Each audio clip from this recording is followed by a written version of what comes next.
Buongiorno a tutti, sono Marco Ballarin e è un piacere cominciare questa giornata per noi italiani con la conferenza e il lavoro dell'architetto Satoshi Okada. Good morning, everybody. My name is Marco Ballarin. We are really glad to start this day, this W.A.Ve day, with the architect, Mr. Satoshi Okada. In italiano. Io sono molto contento quest'anno che partecipi ai workshop il professor l'architetto Satoshi. Prima ho scambiato un po' di parole.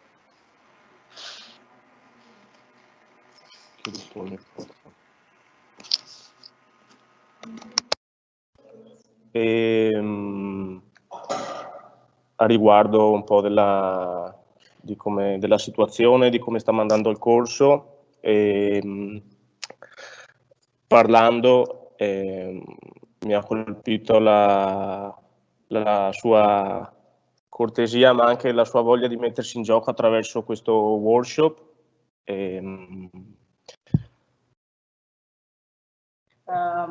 We are really happy to have Mr. Satoshi, architect Okada. I was really astonished and happy to meet him because he is really kind, but also I was astonished from his way to challenge this workshop. Adesso io sono curioso quanto voi di seguire la sua presentazione e ricordo fin da studente di aver avuto la fortuna di incrociare la pubblicazione dei suoi lavori che mi hanno sempre colpito per la capacità di costruire uno spazio continuo, molto fluido, anche se è una parola che non mi piace, ma uno spazio continuo tra interno e esterno, ma anche tra gli ambienti interni. E sono curioso di verificare questa mia percezione in questa conferenza, ma anche di eventualmente ricredermi. I'm really curious to see his work. Even I already know because when I was student, I had the chance to meet his publication, and so I'm curious to see his work featured by the fluid spaces, and so I'm really curious to see now alive with this conference.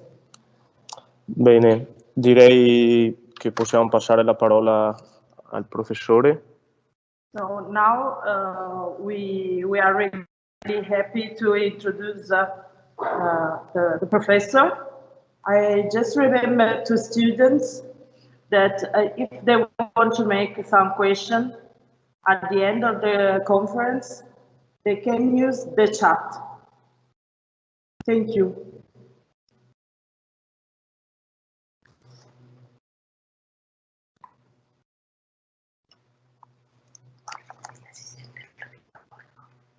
Devo spegnerlo anche.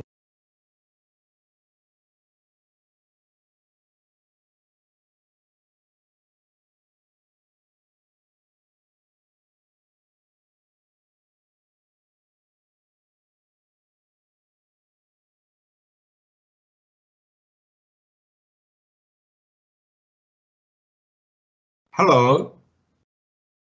Do you hear me? Yes, we hear you. Okay. Marco, thank you very much for your introduction. And also, I'm very happy to come back, to this workshop. Actually, I was first invited to Iuav as a visiting professor almost 10 years ago. And for 3 years, I continue to do as a visiting professor. And at that time, as you can see,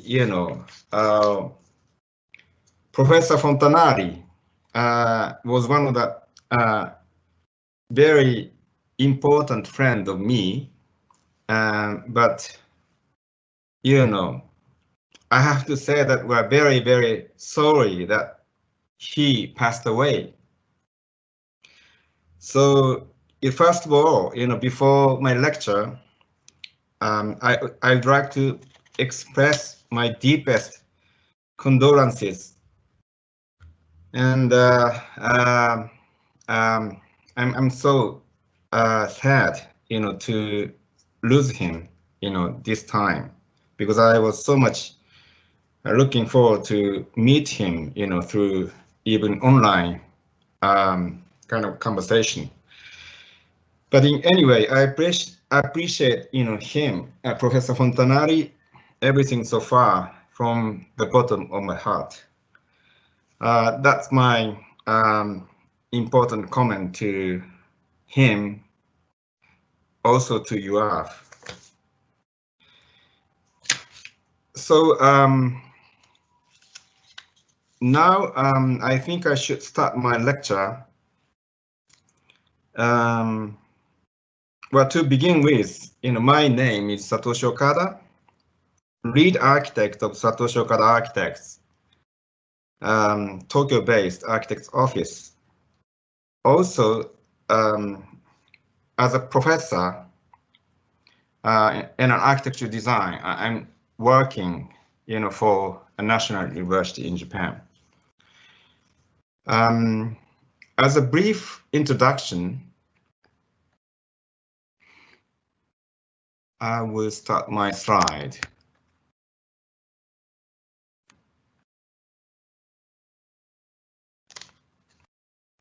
Can you see it? Is it okay? Yes. Okay. As a brief introduction of myself, I was active as an architecture historian for almost 10 years before starting my career as an architect. And indeed, I got PhD in the field of history, architecture history. So the research activities actually started during my Columbia University days. I graduated from GSAPP, Columbia University, where my mentor was Professor Kenneth Frampton, whom I met when I was a teaching assistant of Japanese architect Toyo Ito, when Kenneth came to Japan to shoot BBC film on Japanese architects in the late 1990s. At Columbia University, I happened to take the seminar class organized by Professor Robbie Middleton. Then I was gradually absorbed into the genuine studies of history, and finally settled down to the 18th century theories of Italian architecture, pivoted around Giambattista Piranesi. With working as an historian, I started designing, and my first work was fortunately picked up to Casabella by the editor-in-chief, Francesco Darco, ex-professor of Iuav. Indeed, Casabella took me up to the global scene of architects. Therefore, I could say that Casabella is a strong wind beneath my wings. In 2006, I was awarded the Grand Prix at De Dorminose International Prize by Alla Asso Architetti Italy, and became an honorary member right now. So now you can see this is Kenneth Frampton, and young Toyo Ito here, and it's me. And I met Kenneth Frampton last October in New York City at his office at Columbia. He was 88 years of age, and this May he resigned from Columbia and stepped down. He is too old, to teach. And this is a kind of scenery of class of architecture history coordinated by Professor Robin Middleton. We saw a huge original drawing by Giambattista Piranesi and Francesco, and the kind of awarded scenery of Dedalo Minosse, and kind of festival. Let's go on to I'm inside of my today's topic. And before getting in, I'll show a small menu, today. Well, according to the timetable, I have only 1 hour. Therefore, I think it is best to introduce one of my recent works and explain how I designed the building with what kind of backgrounds. Then this is Gallery U is one of the my today's topic, to introduce you, from my from some recent projects. If we have a certain time left, I will talk about in the past projects and works. I could say they are major kind of works in my life.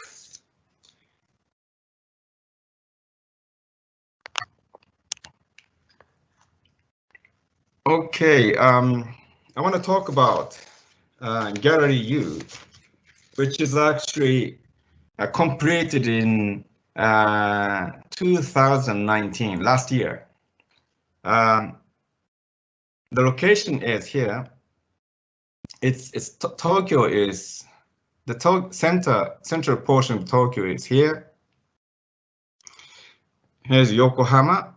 Maybe some of you know already. And this is Izu Peninsula. It's about 100 kilometers west from Tokyo.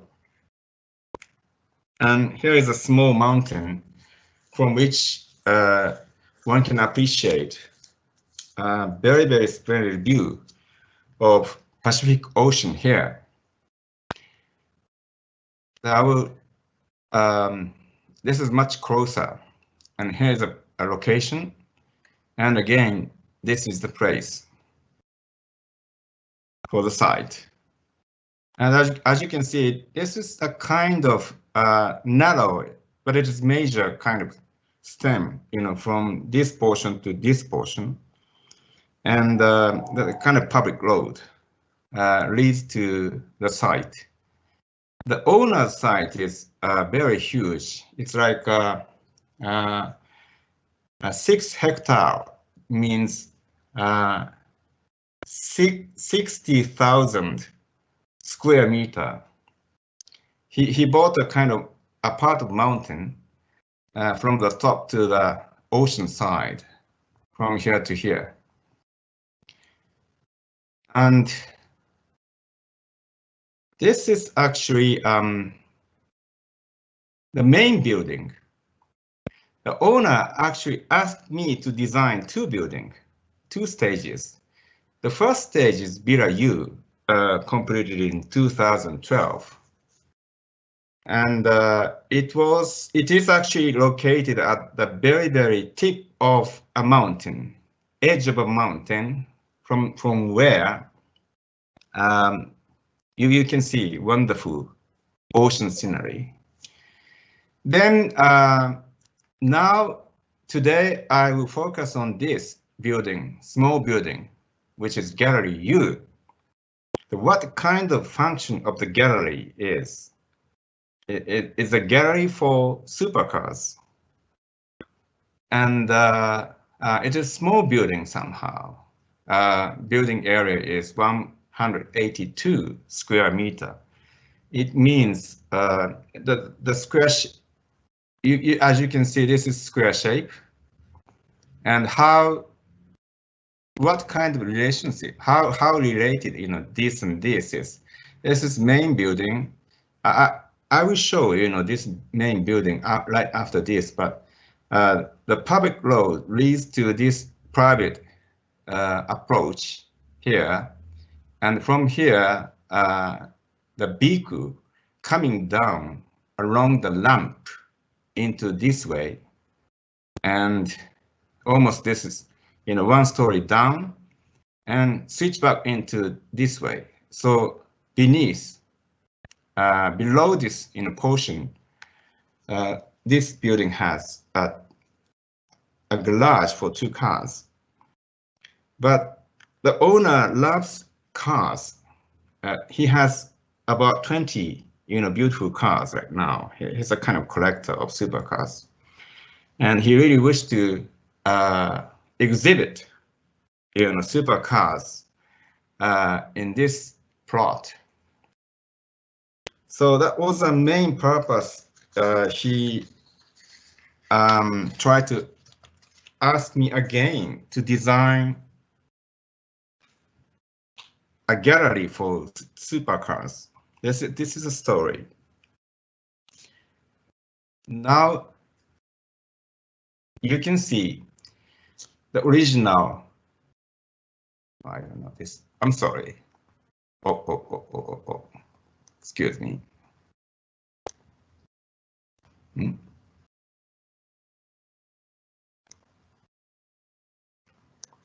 Sorry. This is a kind of original condition of the site. It was much more, crowded with primeval kind of woods. It's totally wild nature used to be, and this stage we actually cut some trees like this in order to place the main building around the edge of the mountain. So now this blue color is the ocean, but it is totally impossible for us. It was impossible to see the ocean at the initial point when I visited first this place. And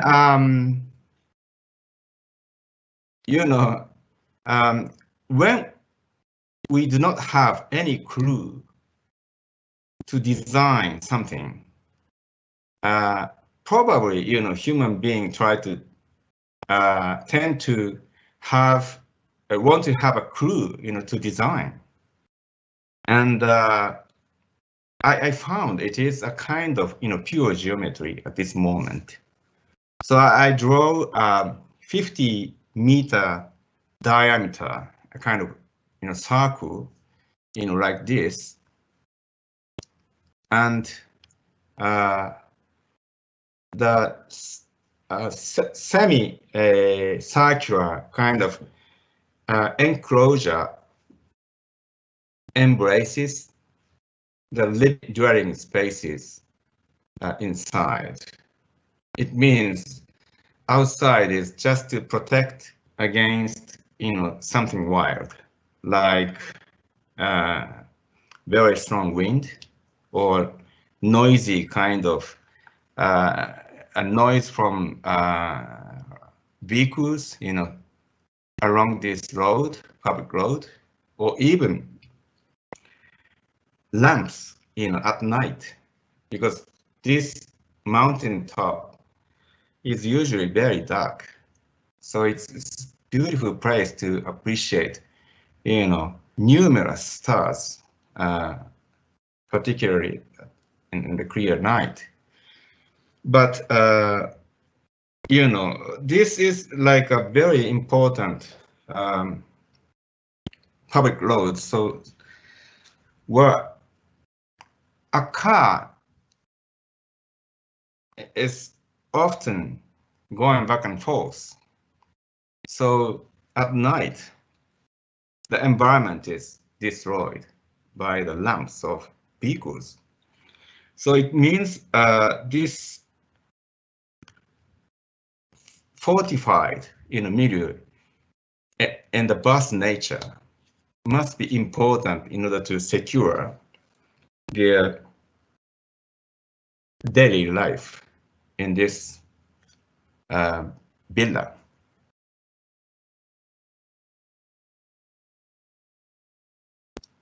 As you can see, this is the main building, which is almost nothing from this view, and the tunnel come along as a curvature. It's a curved kind of circulation into this way, then down to the garage here, and still you have a ground level to appreciate outside ocean view. And here's a subordinate entrance for the family.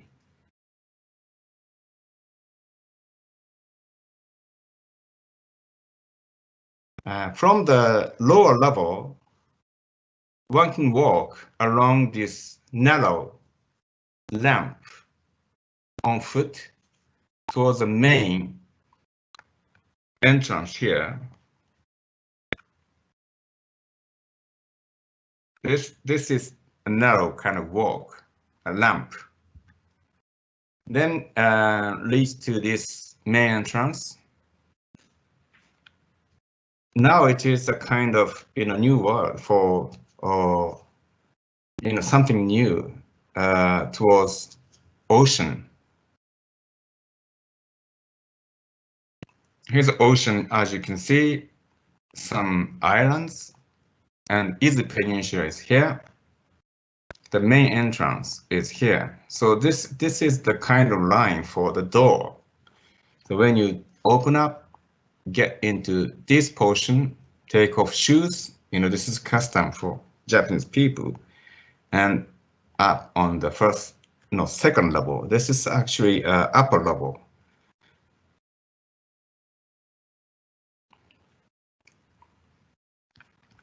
Now you can review, this approach into the main entrance, and living, dining, kitchen here. And this one is a kind of public, bus area, the water section.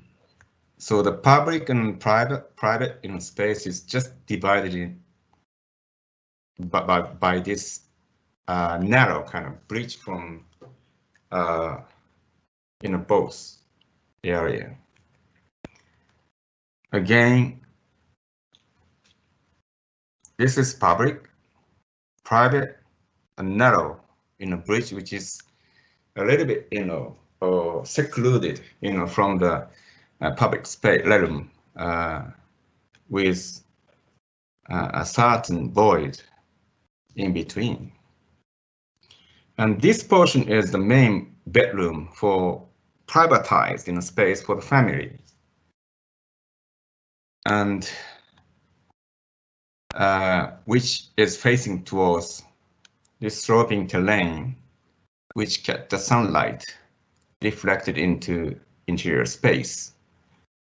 And this portion beneath this, garden, it has a machine room and lamps, the tunnel after the lamps, and the garage is beneath this portion.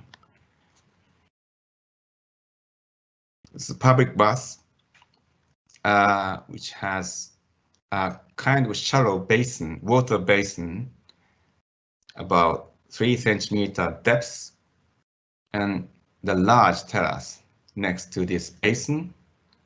This is also a kind of the sign of prohibited area from this terrace into this way, one cannot, get into this basin, water place. And you can see the horizon here. Night. Living has two different sceneries. Left to the mountainside is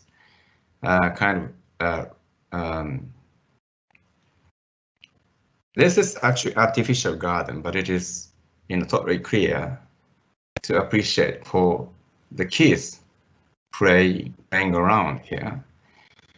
And on the other hand, ocean side, which has a very big terrace at which the family has a barbecue party,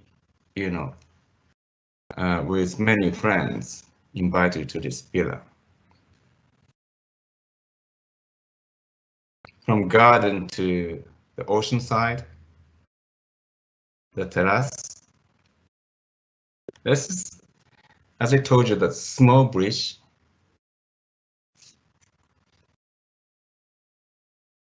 And the public bus. Of course, we can have a blind from the ceiling side down to this way to shut the public eyes beyond.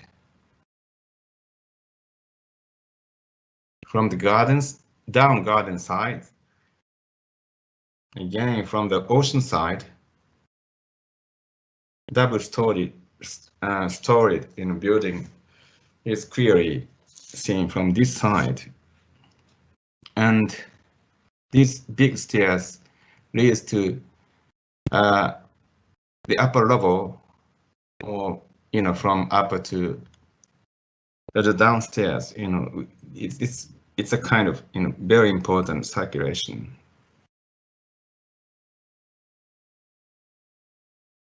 Night. Okay, so the client asked me to design a very, very simple box for garage.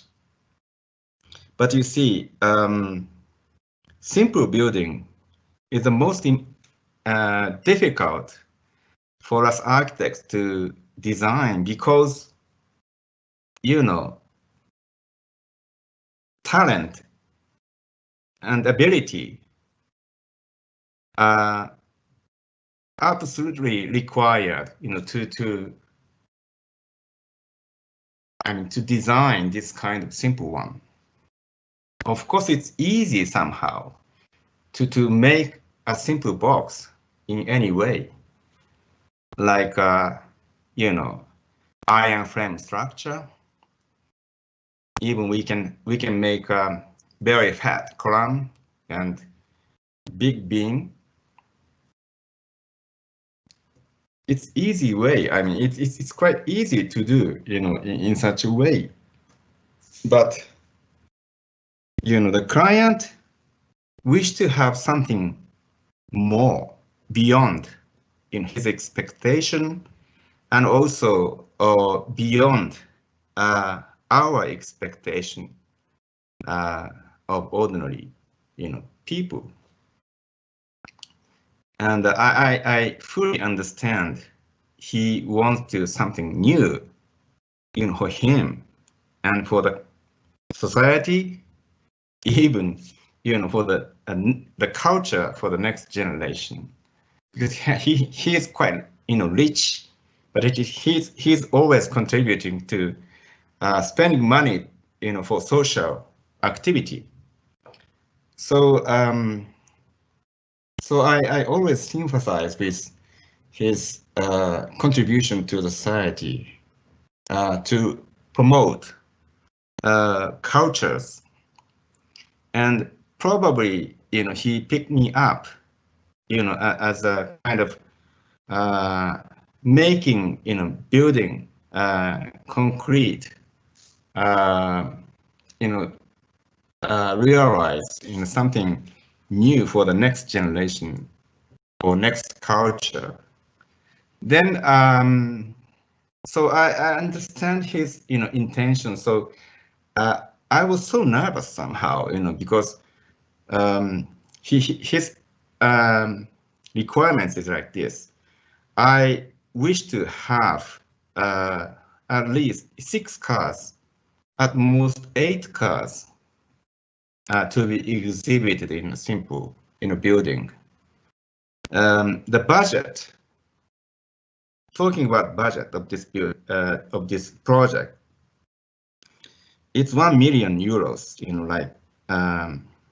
It's almost the same with the end right now. So I'll give you 1 million. So please do it.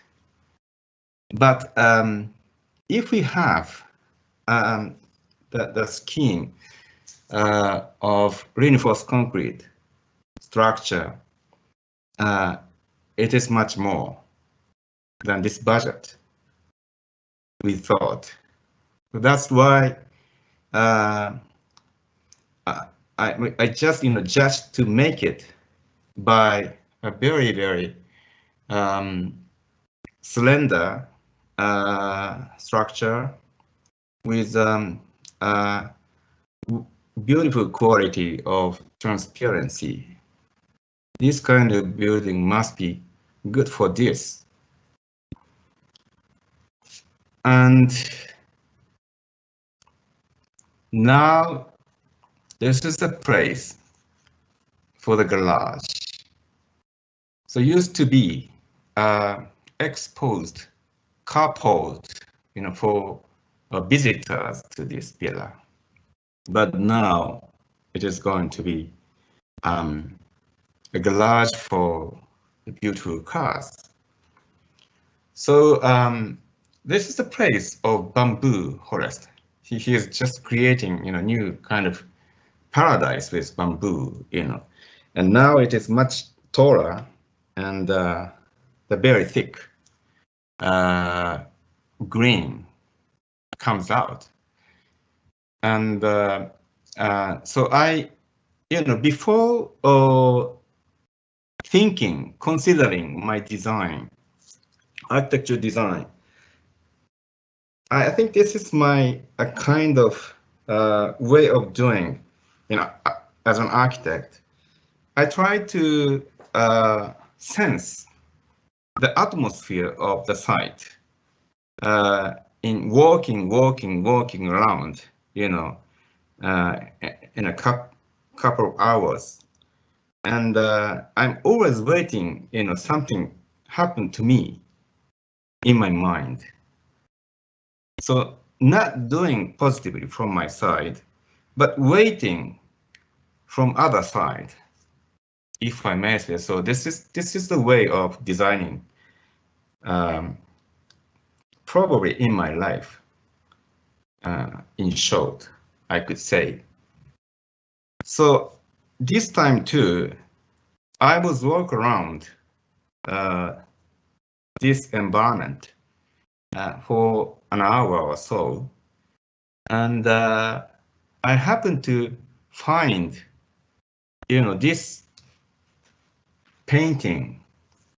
This is actually Japanese painter whose name is Hasegawa Tohaku.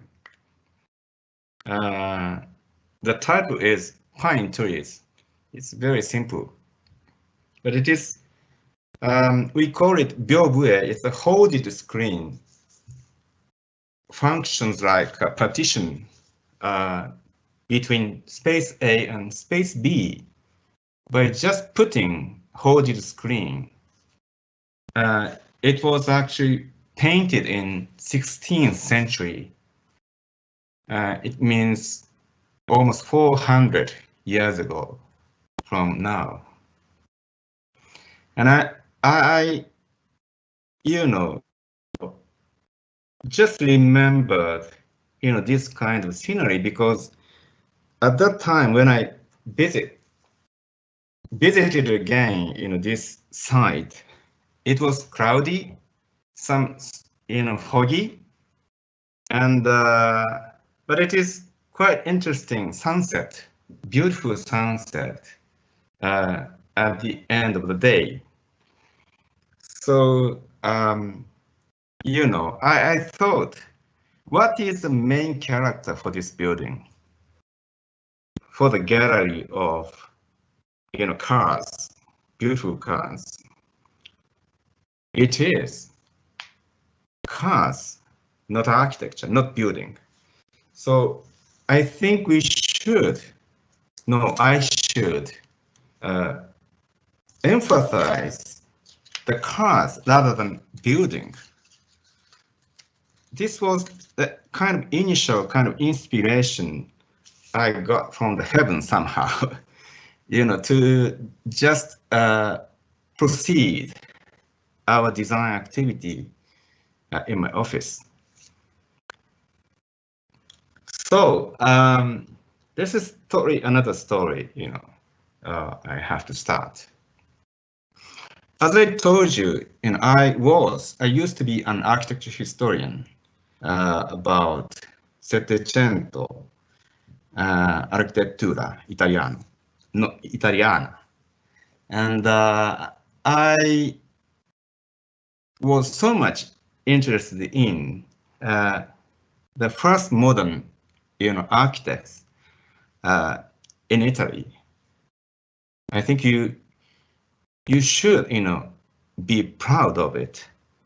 And but the first man in the academic circle in Columbia University, Robin Milton, some other, you know, famous staff discussed very much about who is the first modern man in the field of architecture. And probably some of you knows the name of Joseph Lickwood, who is a professor at University of Pennsylvania, you know, still, you know, he is alive, but he already resigned.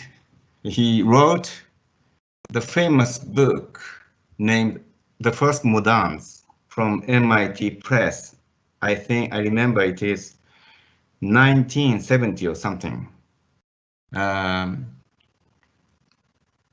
He wrote about this man, Carlo Rodri, Veneziano, and he is probably the first man to advocate functionalism and rationalism of design overall. But he is a padre of San Francesco della Vigna, and he was too much radical. That's the reason why probably he wrote, you know, some books, but it was, you know, thrown out into the canal of Venezia or some other places, or even, you know, caught fired, and nothing, you know, left, you know, about his original text, you know, today. But his disciples, two disciples are very famous. One is Francesco Algarotti. The other guy is Andrea Memmo. Both are very, you know, important men to convey these Carlo Rodri's ideas to our contemporary, you know, architecture scene from the standpoint of what is the initial point of modernity in design, not only, you know, in the field of architecture, but all design field, I think, because he wrote, you know, so many important things, you know, about materials and how to shape the stones rationally, means economically, and you know, which is totally beyond architecture styles. as you can see, style is just a kind of fashion or trend, and sometimes they are very easygoing way of conveying from one generation to the other without, deep consideration, what inside. But Rodri is actually, concentrated, what is the essence of, things. For example, essence of building, for example, against gravity means structural design is deeply related to this issue. So I'm just show one example. He said to design this window sill, particularly here. Usually used to be window sill is horizontal, made of horizontal stones, usually using marble. But you see, in the time passing, this horizontal sill is gradually broken with small cracks with tons of rains, then broken around the middle.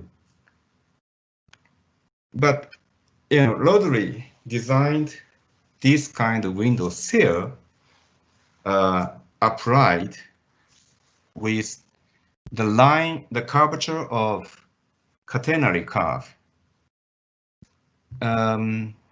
Maybe you can see this here. And this angle is also very important to convey vertical load of the whole, let's say, wall into the ground. And usually this is aperture here. It means no way to convey vertical load. So usually, around the window, this area, both sides convey the vertical load into this way. And remember that in the field of physics, you actually learn the vectors. The load is divided into two directions, and this way and that way, and this fat portion is very critical not to be cracked under severe weather like rains. So this catenary curve was actually applied, to more important, works in later by Giovanni Poleni. I think Poleni and Carlo Rodri is the same generation, as you can see that years of death is the same, and Poleni is just 7 years elder than Rodri. And Poleni actually tried to examine the firmness of the cupola of San Pietro, and designed by Michelangelo. It was a kind of order inquiry from Benedetto XIV. Is it okay? Benedict XIV, and he went to Rome to examine, the cupola is sustainable or not from the standpoint of structural design. Of course, at that time in the 18th century, they did not have any, let's say, searching device like laser pointer or some other things, that we have today, normally. So that was a kind of experimental research, to measure from one to another. But he found this is actually the section of cupola of San Pietro, and he drew an approximate, curvature like this, and turn around along this horizontal line to this way, and judged, it is almost along the catenary curve. So that's okay, to maintain forever or something. That was the result by Giovanni Poleni, in short. It is a very interesting story. So, of course, I know I have researched well, about this kind of story. So I thought, when I designed Gallery U, I could apply, this wonderful story to my design in a different way,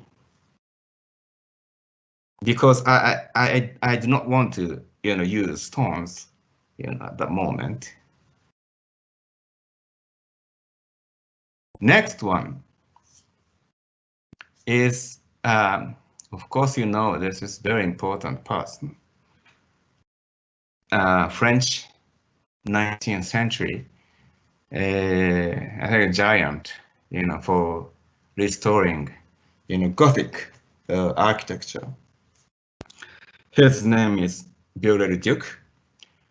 Of course, everybody knows, his wonderful achievements in the history of architecture.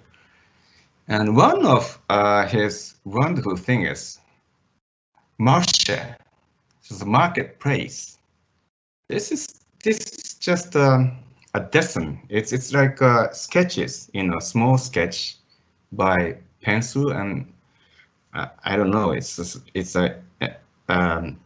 some inks like this way. But it is very, very fascinating, to me, because it is really functional.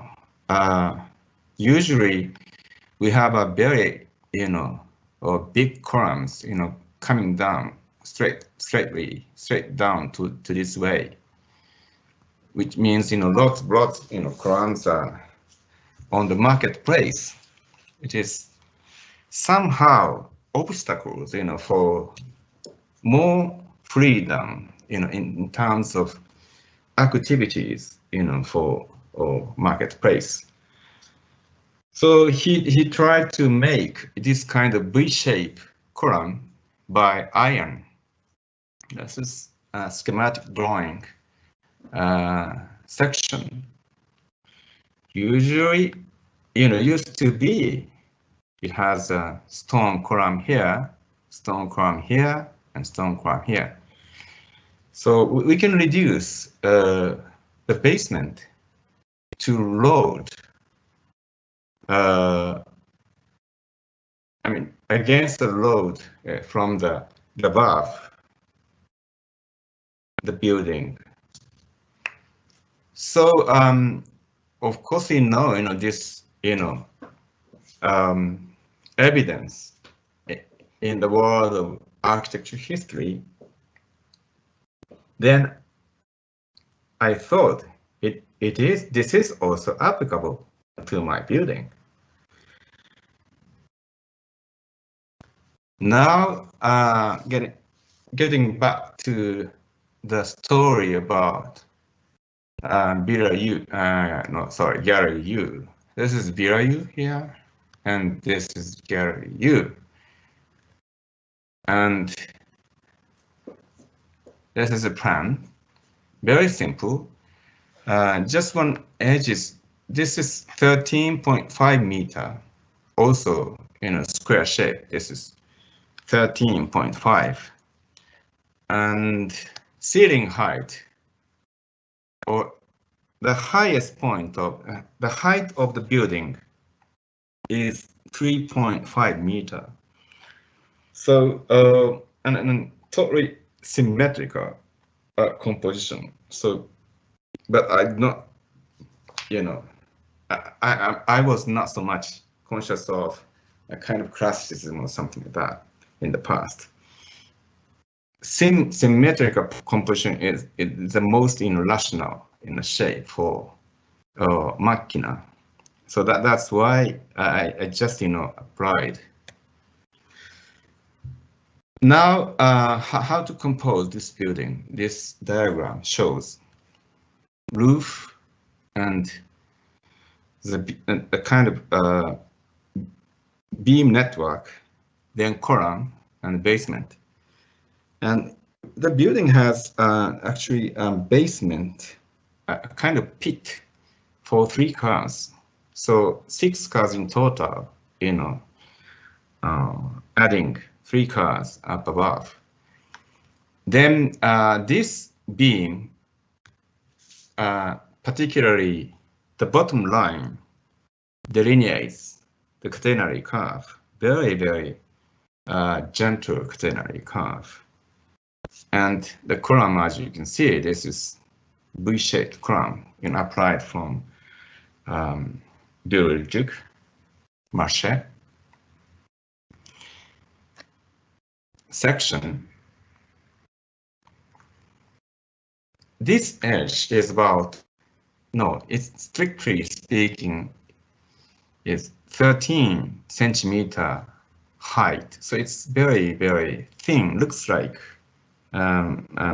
looks very thin anyway, but it is beautiful from the standpoint of proportion of the building. I thought that's why I tried.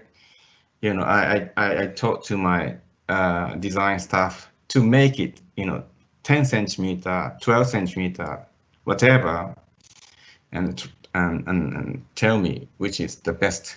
And also I judged, or 13 centimeter height is the best appropriate, for or in order to judge the whole proportion of one face. Then gradually, getting bigger and bigger. That is the highest, deepest point. But this actually is a catenary curve applied from Rodri's theory. And a V-shaped, talking about the V-shaped column, this is also structurally rational. This is actually floor line, but it actually this is section for the structural kind of drawing. So as you can see later in the photograph, this is a floor line. It's much better against horizontal load. And in order to make this column as rational as possible, to be seen, I try to get rid of how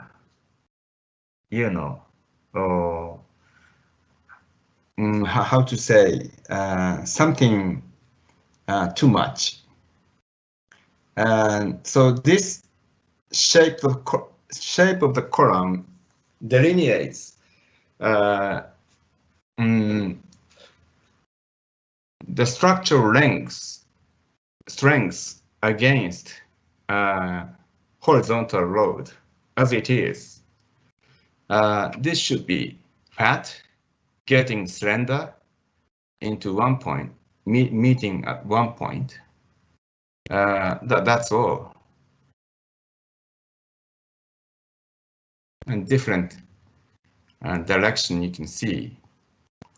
Again, the column is gradually reducing in size, and this is a kind of section of column. This is around the top, here. This is the around the floor level, and inside we actually contain a line, electric line, to read the electricity towards a ceiling to light the whole space at night. And again, detailed section. As you can see, this is the basement, and floor level is here, and also this kind of detail is very common in my office. And blind, roll blind, and 130 height at the edge of perimeter. And the glasses here, we do not need air conditioning machine here because it's totally unsustainable somehow. So that's the reason why I try to make it, natural ventilation system here, but I do not explain it, today. But it's very simple. It's a kind of gravity of air. We can apply the gravity of air to make it, ventilated, inside. Usually, this is the kind of what to say, it's very hot situation. It's supposed in the midsummer, because all around totally fully glazed wall.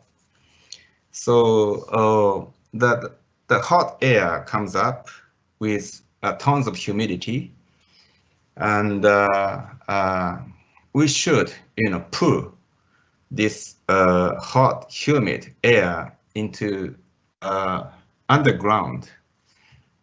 We should use electric motor. This is the least kind of consumption of energy in this building.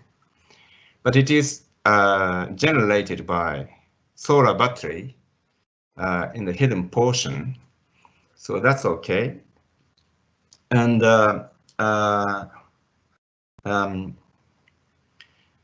other circulation to pull outside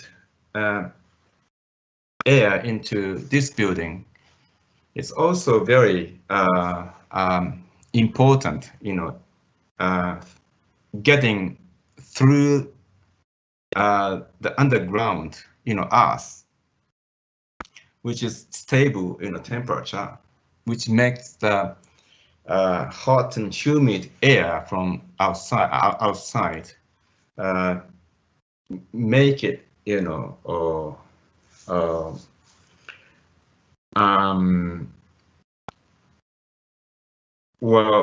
for example, 30 centigrade hot and humid air outside is getting through the 15 centigrade, underground temperature.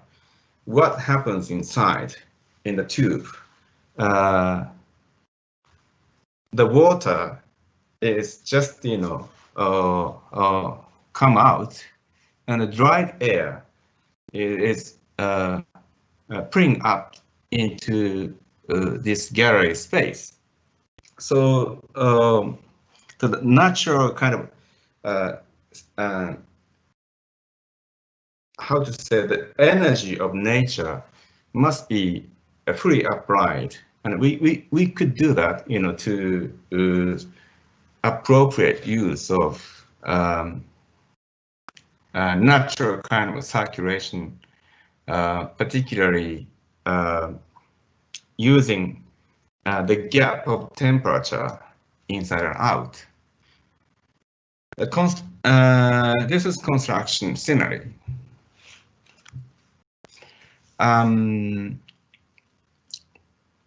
the structure is very special, and also it is required very high quality of welding ability and talent. That's the reason why I asked this construction to ship builders, because their welding technology is quite excellent, sophisticated. Also, how to adjust the distorted plane by welding. It's also perfectly they can adjust into a flat plane. So this is just a small kind of scenery by their process of making this building. They actually made a piece of a block kind of panel, first made in the factory, and cut it into some pieces to easily convey from the factory into this mountain side. Then put the all the let's say panel like this and weld. Then turn upside down to put on this kind of scaffold supports, to adjust the height of the up to the bottom line of beams. Then adjust the total height of the building, stable, and again weld in this way, and this kind of building comes out.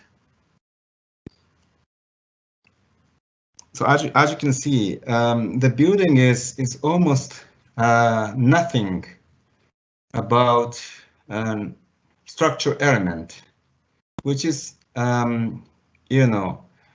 of course when you look into it, something very artificial is just standing up like V-shaped, but the grass totally fully glazed wall reflect surroundings, and only very thin, looks like thin roof is outstanding like this way. But it is it is required in order to make a kind of garage, functional garage for cars. And these are also doors, which is suspending sliding door. It's not really electrical and moving. It's just moved by human hands, but it is rather important in terms of keeping aesthetics with a thin frame. And also this kind of vehicle lovers prefer this kind of handmade door to weird electric doors like shutters or something like that. And inside, here is the ventilation tube. This is a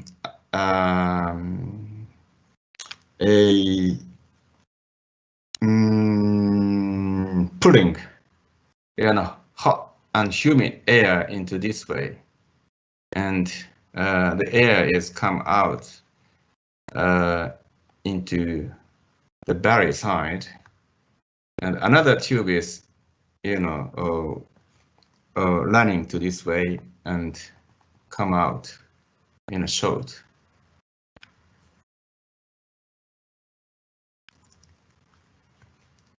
Then this is the touching point of the V-shaped column. Also, probably you can feel gradually, bigger and bigger, and again, reducing itself to 13 centimeter high at the very edge of the perimeter.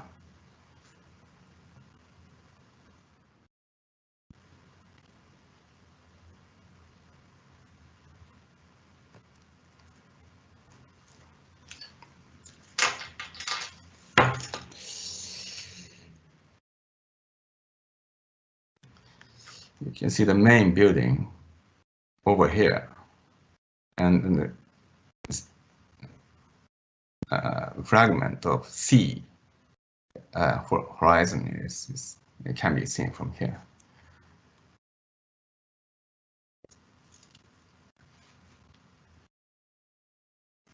I guess this is the last slide. So let's see. I think the time is almost over. Of course, I have prepared, some maybe 100 slides, from now on, but it's too much. But I'll just show you my past works and other recent works. With timber construction like this, I'm always invented, new method for construction. This is really fun. This, as you can see, log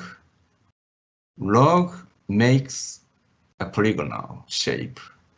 It means the gathering point is phi, means 0, void. It is totally in opposite of, I don't know, ball pointed, kind of structure.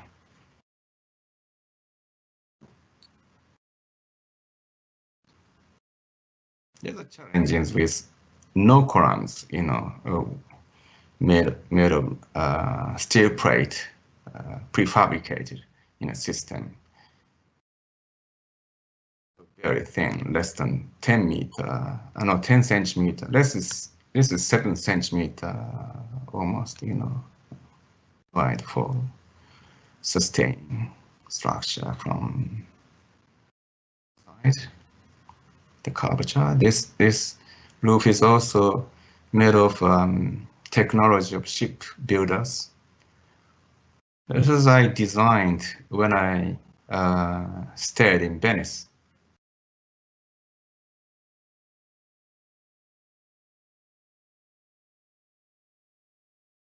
This is Great Britain. Sorry.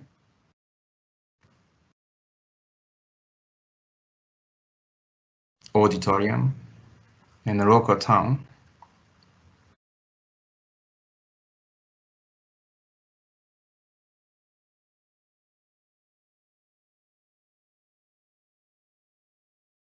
I do not want to follow trends or fashion.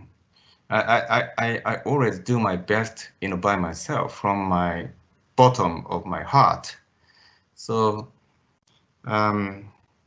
of course, I have probably, being influenced by somebody, but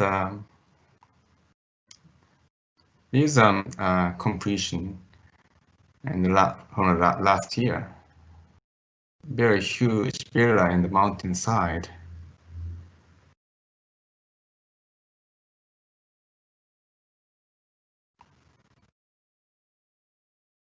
and small detail. This glazed wall is totally disappear in this direction, and it tends to be a kind of rotemburo in Japanese. It's a kind of exposed, space into nature. This again, this wall is disappear in this way. So when you get into the bus turf, you can appreciate beautiful wind and light, and birds singing.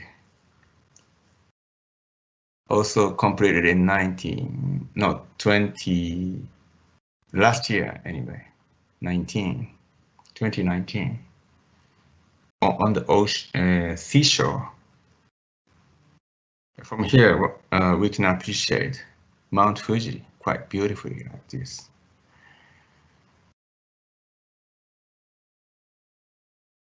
Bathroom. And I designed also round chair totally made of titanium. This is the first example in the world, I think, to make it this kind of slender and very thin. This is only 3 millimeter, thick, bent quite accurately. This is going to be like this way, and it's really nice, swinging and like sitting on air. And also 3 years ago, I was asked to design a stage set, behind this. It was actually in Perth, Australia. And as you can see, this is a little bit, cut offline, which is, which has a narrow slit in horizontally. But one cannot see what's happened from the audience side. So the dancer, contemporary dance, this is actually, the dancer comes out in like this way or like that way. So that's all for today. Thank you very much for your attending my small lecture. Thank you very much.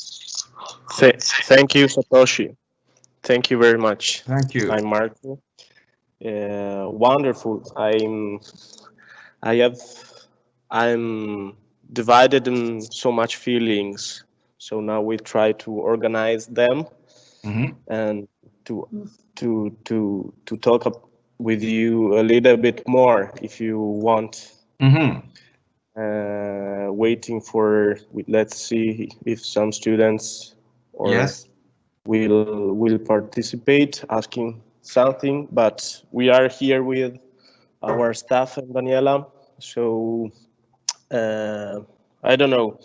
I have some sentences that resume your presentation, like from history to gravity. What can you say about it?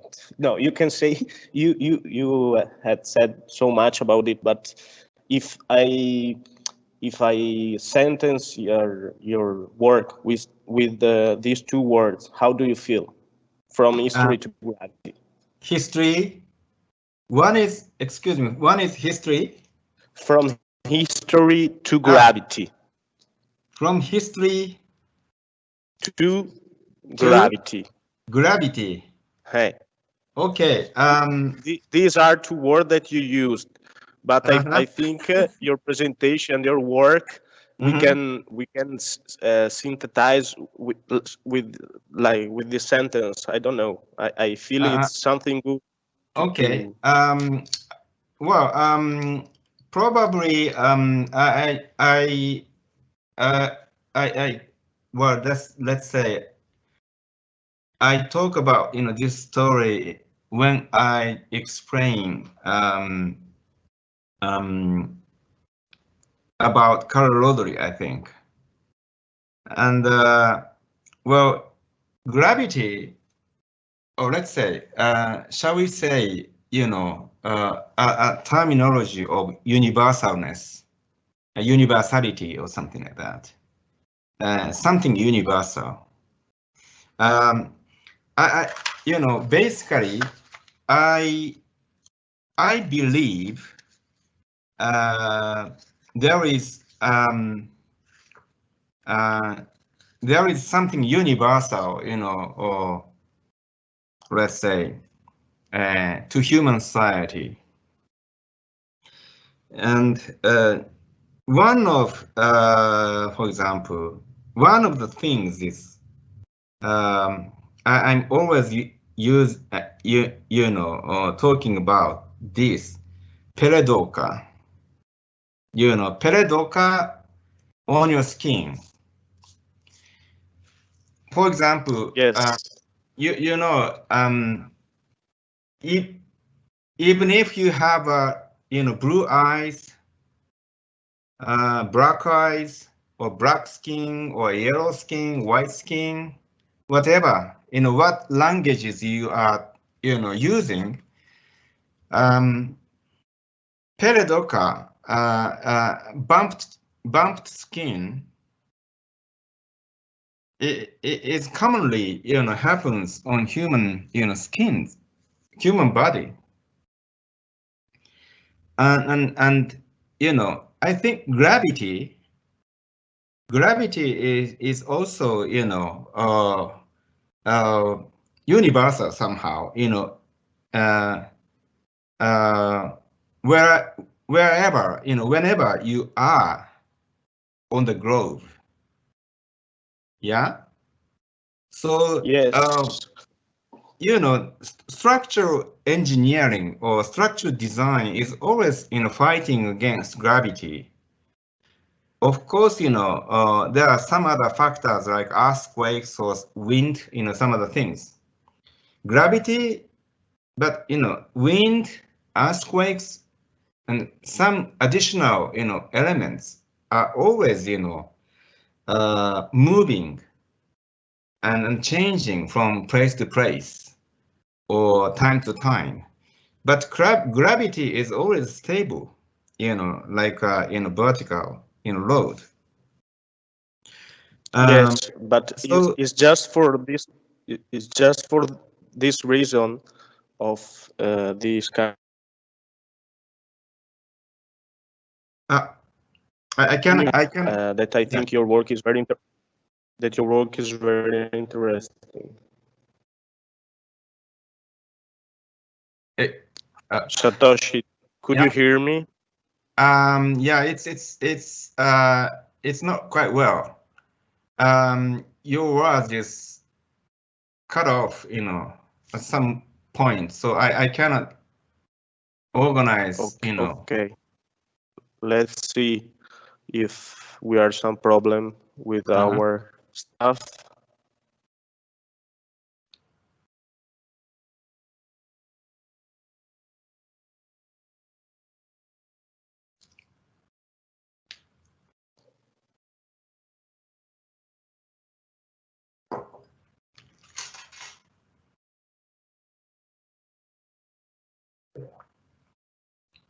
Let's try again.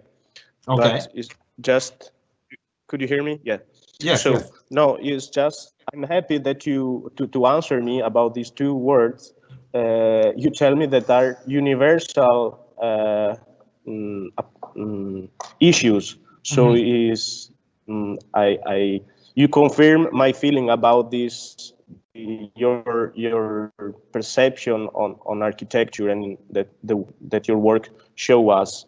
And another thing that I think to be universal.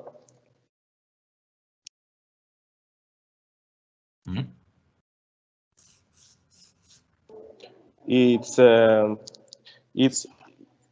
your work show us that it's so important to have care doing architecture. This is another word that is so important for me, and I think that your work show us very well that we have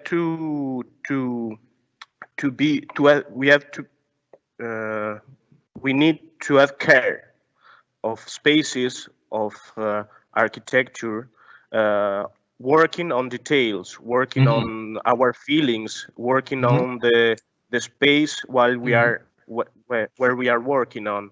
So another theme that is important, thinking on your work, is the perception, the importance of the place where you are working. You show us this house and his car dependence, but I want to ask you in a short sentence, for you, how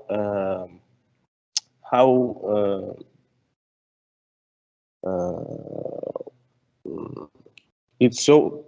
How do you when you start a project? How do you feel the place? Okay. You see, for us architects, particularly, when you ask, by wealthy, people, they usually have a very big, huge land property, and also, of course, what is lucky is, they have rich to use, lots of money for that. But the price, talking about the price, if, for example, I'm not sure, or most of you, have once, visited Tokyo downtown.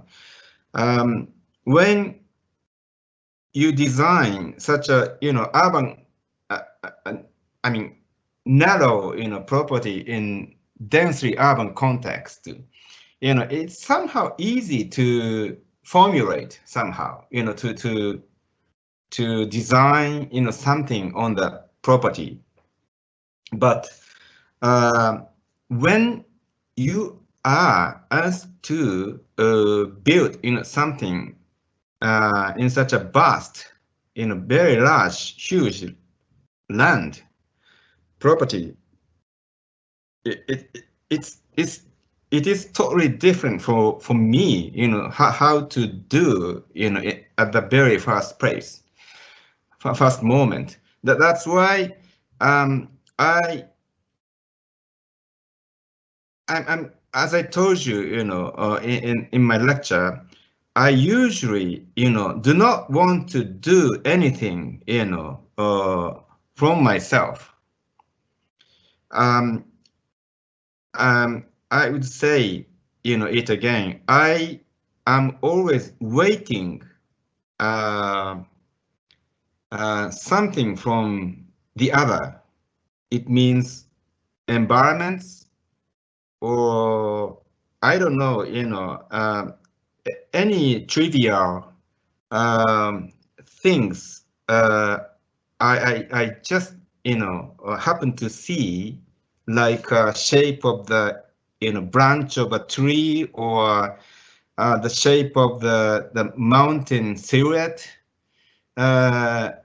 or very trivial, how to say, undulation of the land, and also if the place has a stream, small river, probably the trivial sound, from the water, I totally wait, to have something from not from my side, but other side.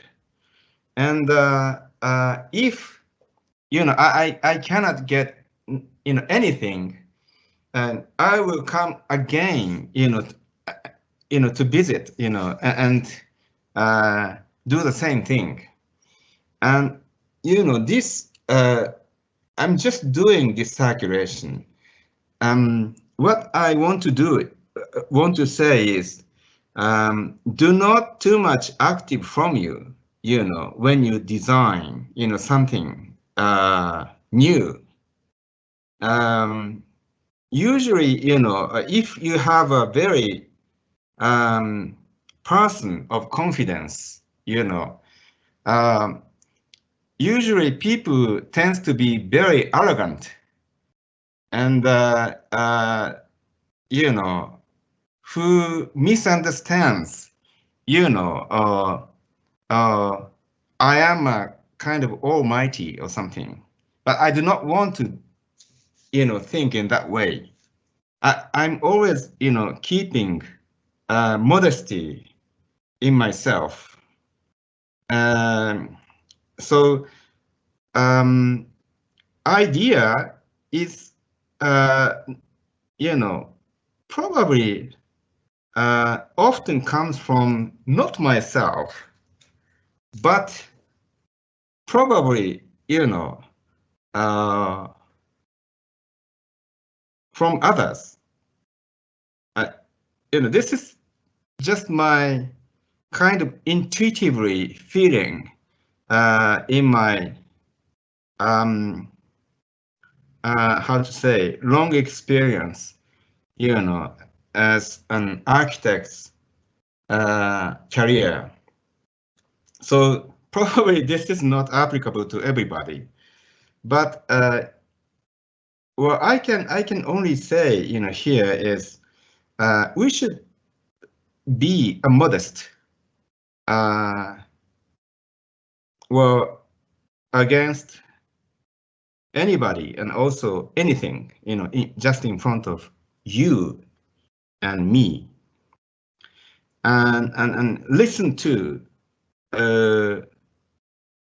well, people and well, just in front of you, or even listen to, you know, even, you know, birds singing. It is not from you, but from others. This kind of attitude is very important for let's say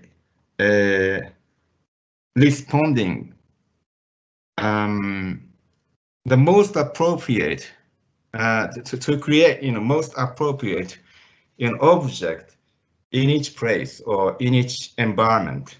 That's my answer to your question. Thank you very much, Satoshi. Can you hear me? Yes. Thank you very much for your answer. I have two answers for you, and then we have also another question. Sorry, I have two questions for you, and we have another question from the public. So I wanted to ask you how was important, how much influenced you your education as historian of architecture. And I would like to, I'm curious if there is one or two architects from the past, or maybe from the modern movement that influenced your work in particular, if you have it. Thank you. Well, it's not clear to me, you know, your second question, but first question, how important education of architecture history to design? Is it correct? Your first question, right? Yes. Yes. I would say, you know, clearly that, you know, architecture history is very, very essential, you know, in order to identify where we are and where you are, where I am, you know. In each architect, you know, I think there is nobody, you know, who have not owned to history in each country, in each local, you know, regions, whatever, you know, wherever. That's why do not, you know, escape from such a let's say hardworking kind of learning, but I do not know. I love history, so it's quite fun for me. But here in Japan, younger generation architects and also students do not want to go to the study field of architecture history. That's the reason why professors and also that, let's say, lessons, even professors or some of the researchers, particularly number of researchers in the field of architecture history is totally decreasing right now. So that's quite pity situation, I think. Even though you are going to become an architect in the future, particularly for to students, I think I have to say, history is very, very important. Otherwise, you will make a mistake to let's say to do the same thing with the past. This is pity. So if you want to do something new, so-called create something, you should learn a lot history from around the world. And probably human being has done so many things, variety of wonderful things so far, and we should notice what it is and how much it is applicable to our contemporary society or age. So on the other hand, I'm sorry, intuition and feeling something like emotional something emotional is also very important, which is not in the world of knowledge or so-called logos. You see, logic is always requires something very understandable. For example, 1 + 1 = 2. This is formula, and it is very common when you got the formula and accustomed to it. It's very easy to communicate, and also it's somehow convenient, to convey from one person to the other. But human society is not like that. It's not so much easy.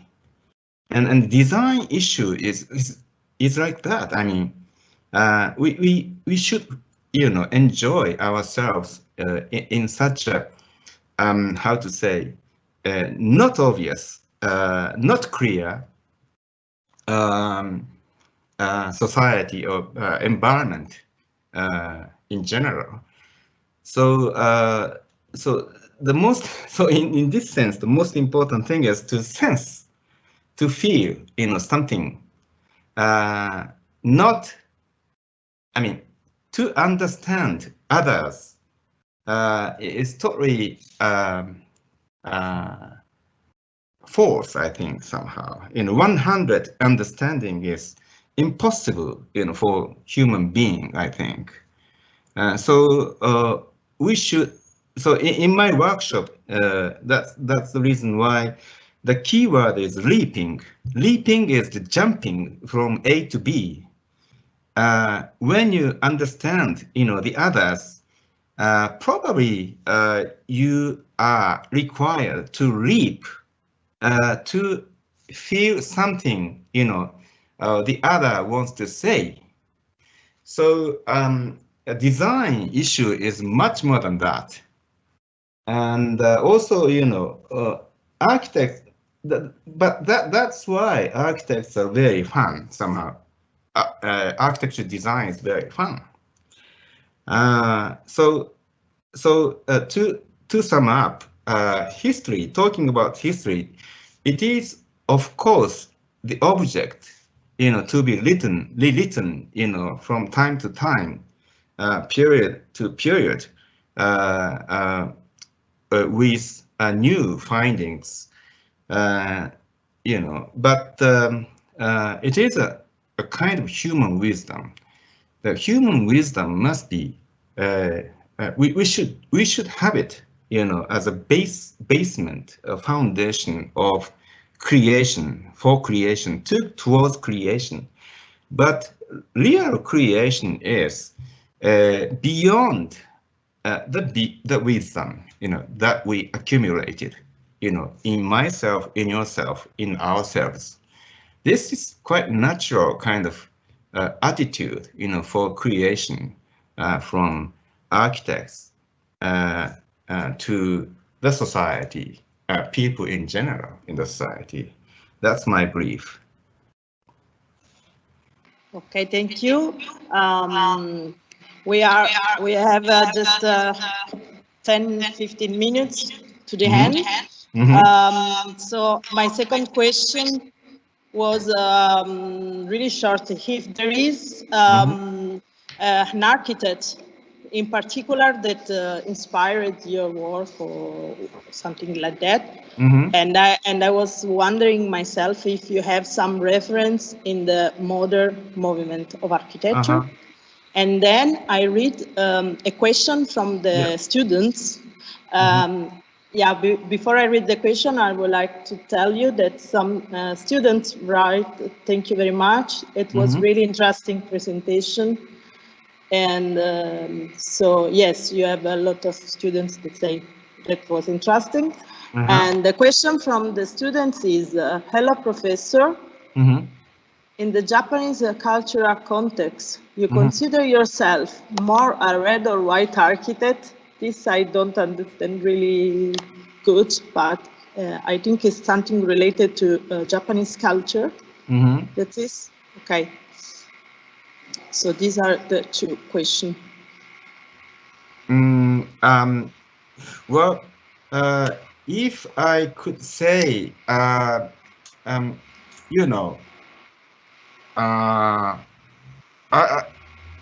honestly speaking, I do not understand myself quite well, as a Japanese, and how much I owe Japanese culture, to my shoulder, and how much degree I could say a truly Japanese way of thinking and Japanese man. So I think, this judgment must be done by others,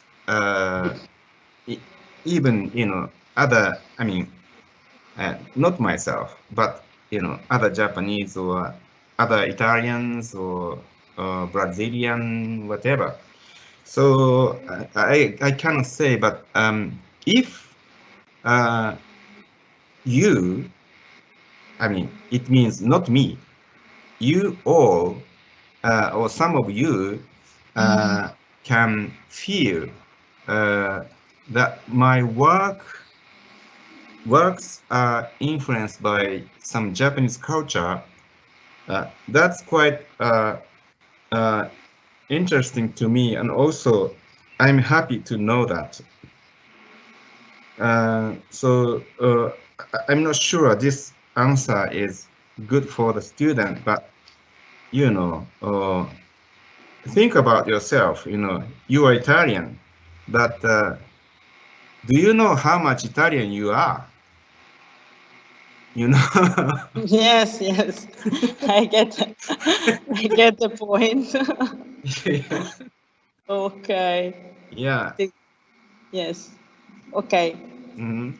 Thank you. And related to the question I made, this to if you have some reference, a particular architect that you think inspired you, is there or not? Excuse me. Is that question to me? Yes. Excuse me. Would you say it again, please? If there is some architect that inspired your work, and I'm curious if you have some architect from especially modern movements. Modern movements. Yes, yes. I would say Ruiz Khan is very interesting to me because 2 years ago I visited some not many but some of his works in the United States, and of course I visited his Exeter Library and some pieces in New Haven, in the around the campus of Yale University, and I was so much surprised,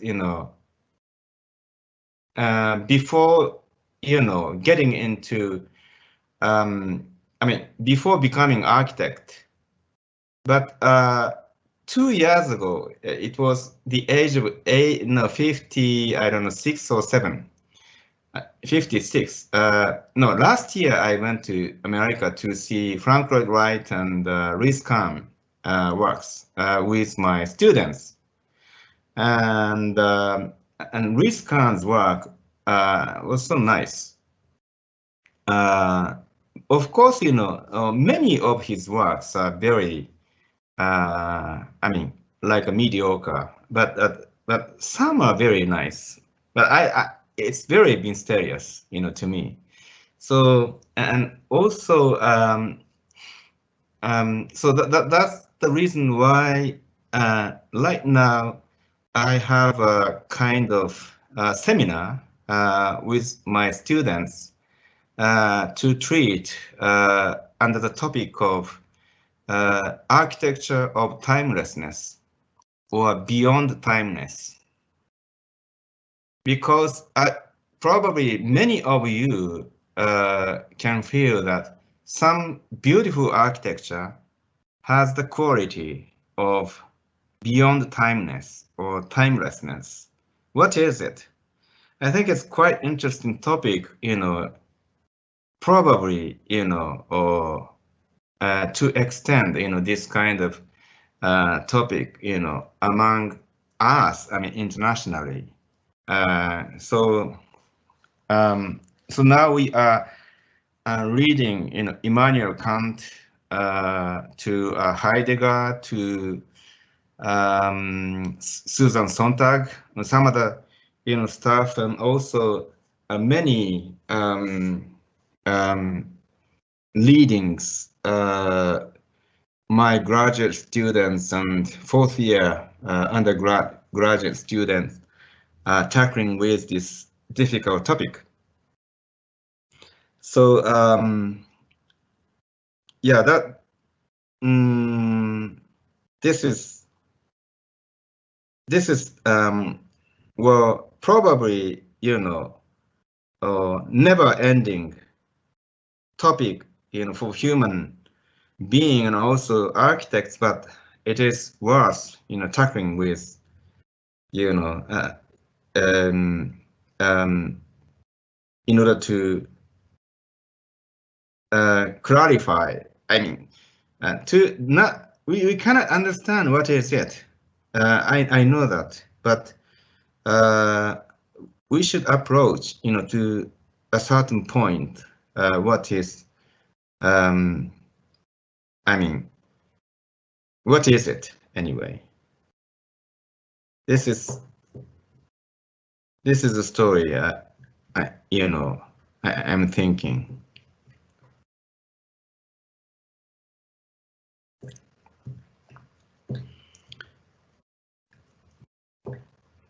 Sorry, sorry, I did a mistake with the microphone. So thank you, really clear. I have a last question from publics. Even if I'm really sorry, but we have to close this. We have just 5 minutes. So I try to read the question from the public. Okay, I think it's a student from your course. Thank you very much for your presentation, and I have a question about the history. Last time you mentioned that to create something new based on something old, but in my opinion, something is new just because something changed. Like the modernism is new because people think things from based on God to human beings from the Renaissance, we say. Also, there appeared some new technology.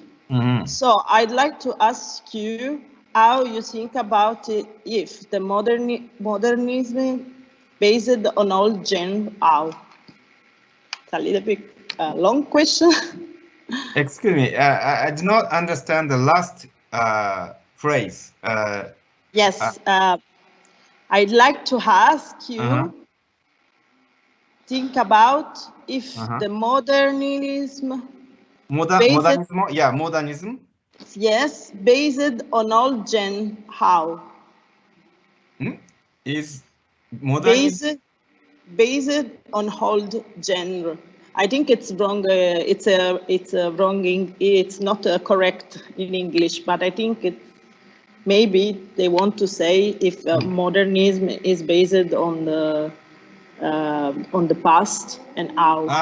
Modernism is on the past. Yes, I think so. I think it was not corrected in English. Okay. Well, I think that this man or woman, I don't know, should study more about history anyway. But as I told you in the lecture, also response to the questions so far. History is always has a certain continuity from the past into the next phase. So modernism is also has a continuity from the past. I don't know, the past is equal to classicism, but the way of thinking in natural way is I mean, which is not necessarily belong to the way of formula like fashion or ism or how to say a trend, but fundamental human life is not so much changed from the past into the contemporary day. So naturally, way of living, dwelling, so-called, is not so much radically changed. I believe. Even though robotics, some of the IT industries, apparatuses, devices, came into our life. The way of I mean, doing like behavior of daily life. Even though you have a high-tech, devices and apparatuses, your behavior is the fundamental behavior is nothing changed. When you want to, go to toilet, what else, is doing in spite of, of the basic, kind of behavior in the toilet. Probably the persons in Pompeii was doing almost the same way, to do, even though the partition or the space of toilet is different. So I think we should, go back to let's say fundamental way of thinking without being how to say noised somehow by and let's say highly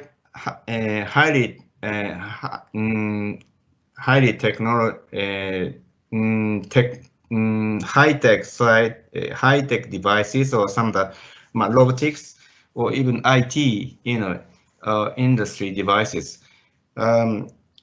because architecture is always, managing and treating very fundamental issues, which is very close to human behavior, like life or some of the things. So of course, some guys are totally opposing this kind of idea, like you are an old person and also past man or something. But fundamentally, I believe, human behavior and also dimension, also as a physical meaning, physical in a body. The dimension is also, not so much different from the past. I mean, ancient times like Pompeii or some of the, or Mesopotamia civilization or Egyptian, age. So in this sense, we should,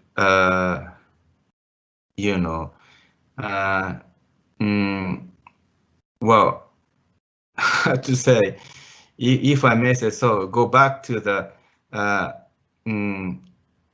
or even not really go back to, but we should be very conscious, always be conscious of, something very fundamental in yourself or in ourselves in relation to architecture or architecture space. Okay, thank you very much. I think, thank you also for your answer, for your patience. I think the last question was from a student. So I think that now we have to close. So we wish you good work and this weeks with W.A.Ve. And thank you again from us and from the staff of W.A.Ve. Okay. See you soon. Thank you very much. Thank you, and don't hesitate to contact us if you have other questions or something, everything you need. So thank you very much for all attendance, to this conference. Goodbye. Thank you very much. You're welcome. Thank you very much. Bye. Bye.